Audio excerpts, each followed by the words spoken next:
Hello, Bachchan. Let's read this question. This question says that a person is suffering from an age-related disorder X. X is characterized by decreased bone mass and increased chances of fracture. Identify X and its common cause.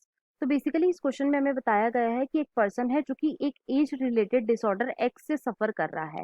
X की हमें characteristic बताई है कि इसके अंदर bone का जो मास है वो डिक्रीज हो जाता है और फ्रैक्चर के चांसेस जो है वो इंक्रीज हो जाते हैं। हमें एक्स को आइडेंटिफाई करना है और उसका कॉमन कॉज भी बताना है। अब अगर इस क्वेश्चन के मैं की कॉन्सेप्ट की बात करूं तो इस क्वेश्चन का जो की कॉन्सेप्ट है वो है बच्चों bone. Let me right it over here, it is bone. अब सबसे पहले तो देखो जो बोन है ये बच्चों एक टाइप का कनेक्टिव टिश्यू है। ये क्या है? ये एक टाइप का कनेक्टिव टिश्यू है। अब देखो जब भी बोन का जो मास है वो डिक्रीज हो जाता है, बोन का जो मास है ये डिक्रीज हो जाए और फ्रैक्चर के जो चांसेस हैं ये इंक्रीज हो जाएं, तो ये किसकी वजह से होते हैं? तो बच्चों ये होते हैं मेनली ड्यू टू ऑस्टियोपोरोसिस। ये किसकी वजह से होते हैं? ऑस्टियोपोरोसिस की वजह से होते हैं, राइट। ऑस्टियोपोरोसिस क्या है? तो बच्चों ये एक एज रिलेटेड डिसऑर्डर होता है जो कि मेनली हमें फीमेल्स के अंदर देखने को मिलता है। देखो जो फीमेल्स होती हैं बच्चों इनके अंदर आफ्टर 50 मेनोपॉज हो जाता है। यूजुअली आफ्टर 50 मेनोपॉज जो है वो हो जाता है। अब मेनोपॉज में क्या होता है? तो बच्चों मेनोपॉज में मेंसेस जो होते हैं फीमेल को वो नहीं आते, मेंसेस जो है वो नहीं आते, राइट।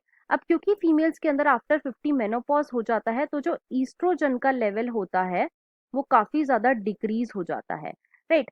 अब जो ईस्ट्रोजन है ये क्या है? तो बच्चों ये एक टाइप का हार्मोन होता है और ईस्ट्रोजन का एक फंक्शन ये भी होता है कि ये ऑस्टियोक्लास्ट सेल्स जो होते हैं, ऑस्टियोक्लास्ट सेल्स जो होते हैं इनकी एक्टिविटी को सप्रेस करके रखता है, राइट।